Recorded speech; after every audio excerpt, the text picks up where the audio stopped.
Ceci est une fusée Oreshnik, système d'armement moderne lancé depuis une grande plateforme sur camion 12x12.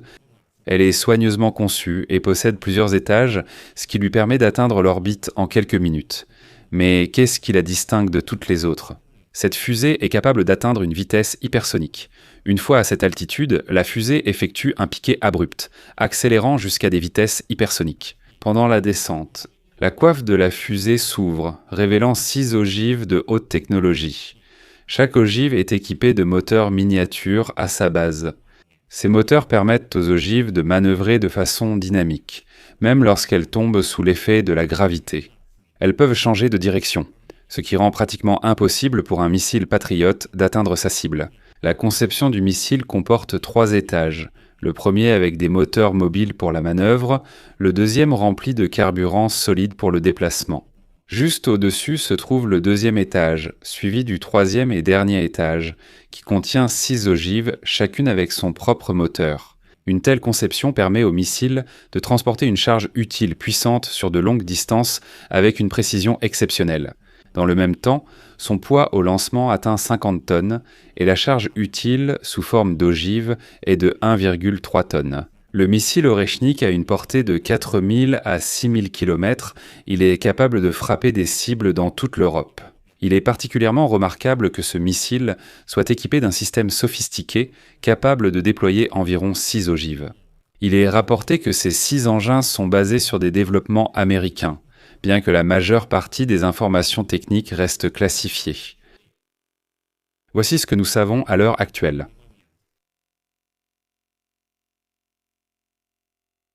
Le missile est lancé depuis une plateforme automotrice à roues 12x12 offrant une grande mobilité. Le système TPU prend en charge la méthode de lancement à froid. Voyons ce qu'est un système de lancement à froid. Le lancement à froid est un type de lancement de missile, où celui-ci est éjecté du tube de lancement ou du conteneur à l'aide d'une première expulsion par gaz comprimé ou par une petite charge explosive, avant que le moteur principal de la fusée ne s'allume. Cette méthode de lancement diffère des systèmes de lancement à moteur chaud, comme le Tsahad ou le Patriot, où le moteur principal du missile est allumé alors qu'il se trouve encore à l'intérieur du tube de lancement ou du conteneur. La technique du lancement à froid réduit l'usure du lanceur et minimise le risque de détection du site de lancement. De plus, le lanceur était équipé d'un système hydraulique avancé pour stabiliser et centrer précisément le missile avant le lancement, ce qui garantit un début de trajectoire précis. Le système garantit aussi des communications sécurisées et des canaux de contrôle avec les forces de missiles stratégiques russes pour coordonner les missions de tir. À l'avant de l'engin de rentrée se trouvent le détonateur et l'ogive, qui sont essentiels pour ses caractéristiques aérodynamiques et sa fonctionnalité. Juste derrière l'ogive se trouve le capteur de contact ainsi que le système d'armement et de détonateur. Ce système garantit que l'ogive sera armée et prête à exploser au moment opportun lors de l'atteinte de la cible. Ensuite, à l'arrière, se trouve le compartiment de l'ogive. Ce compartiment peut accueillir une ogive nucléaire, ce qui fait de l'appareil un outil potentiel de dissuasion stratégique ou d'attaque selon son utilisation prévue. L'une des caractéristiques les plus importantes de cet appareil pour la rentrée atmosphérique est sa capacité à manœuvrer et à changer de direction à des vitesses extrêmement élevées. Pour cela, l'appareil est équipé de 2 tuyères rotatives situées à des points précis de sa structure, ainsi que d'un générateur de gaz rotatif fournissant la poussée nécessaire à de tels mouvements précis. Enfin, le système de guidage joue un rôle essentiel pour garantir que l'appareil atteigne la cible prévue. L'antenne GLONASS utilise la navigation satellite pour guider précisément l'appareil vers sa destination. Voyons comment cela fonctionne. La fusée commence son vol en allumant le moteur du premier étage qui la fait sortir du silo. Après environ 60 secondes de vol, le premier étage se sépare, le moteur du deuxième étage démarre et le carénage de la fusée est largué. Environ 180 secondes après le lancement, le moteur s'éteint et un propulseur supplémentaire est attaché à la fusée. Le propulseur supplémentaire effectue des manœuvres pour se positionner en vue du déploiement des modules entrant dans l'atmosphère. Au fur et à mesure qu'il s'éloigne de la station, il libère les modules de descente. Comme le dernier étage suivait une trajectoire parabolique très élevée, le module de descente tombera à une vitesse hypersonique d'environ Mach 11. Ces nombreux modules de descente, qui peuvent être rechargés indépendamment, utilisent des moteurs rotatifs pour viser leur cible. Enfin, les ogives nucléaires explosent soit en l'air, soit au sol, selon les exigences de la mission cible. Qu'est-ce qui rend ce missile balistique intercontinental si spécial ? La vitesse est essentielle pour l'efficacité des missiles. Plus ils vont vite, plus ils atteignent vite leur cible.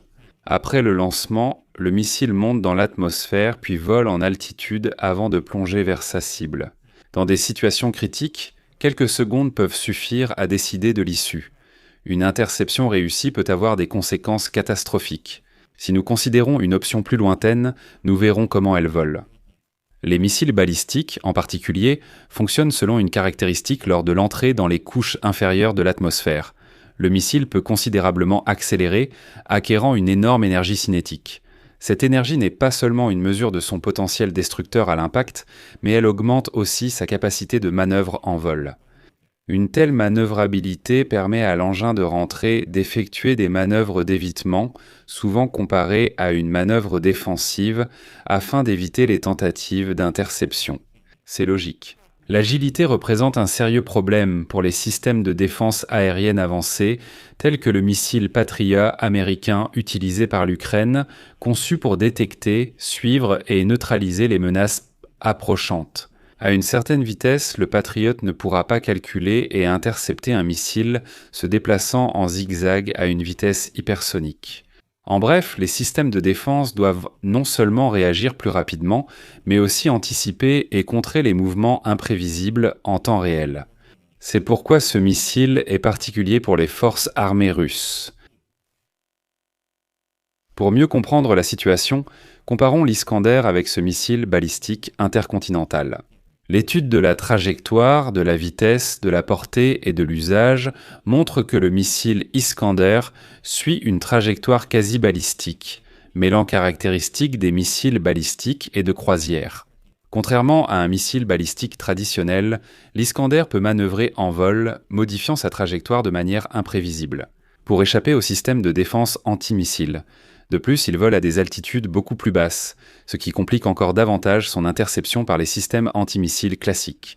Contrairement à celle-ci, les missiles balistiques suivent une trajectoire parabolique élevée, composée de 3 phases distinctes. Lors de la phase de propulsion, le missile assure son ascension, puis pendant la phase intermédiaire, il se déplace dans l'espace selon une trajectoire qui n'utilise pratiquement pas l'énergie gravitationnelle.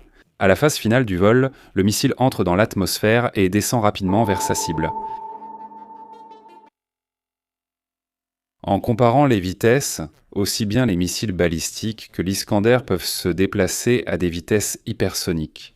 Les missiles balistiques traditionnels dépassent généralement Mach 5, mais selon Vladimir Poutine, le missile balistique intercontinental Oreshnik peut atteindre Mach 11 lors de la rentrée atmosphérique, ce qui rend son interception difficile.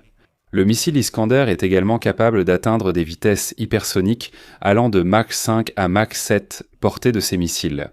Une autre différence clé, les missiles balistiques intercontinentaux sont conçus pour des distances extrêmes, dépassant 5500 km, ce qui les rend idéaux pour des frappes stratégiques à l'échelle mondiale. D'un autre côté, le missile Iskander est un missile balistique à courte portée, avec une portée allant de 500 à 700 km sous. Cela les classe comme missiles à courte portée, proches des opérations de champ de bataille. La destination prévue de ces missiles met en évidence leurs différences fondamentales.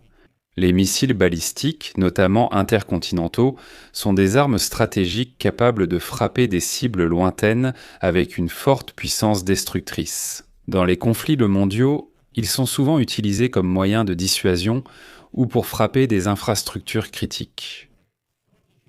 Le missile Iskander est un système tactique optimisé pour une utilisation sur le champ de bataille. Il a été spécialement conçu pour détruire les moyens de défense anti-aérienne ennemis, les centres de commandement et d'autres cibles clés lors de conflits locaux, ce qui en fait un outil polyvalent et précis dans les combats régionaux. Je vais m'arrêter ici. Donnez votre avis et vos conclusions dans les commentaires sous cette vidéo, abonnez-vous à la chaîne, activez la cloche et n'oubliez pas de mettre un like si cet épisode vous a plu.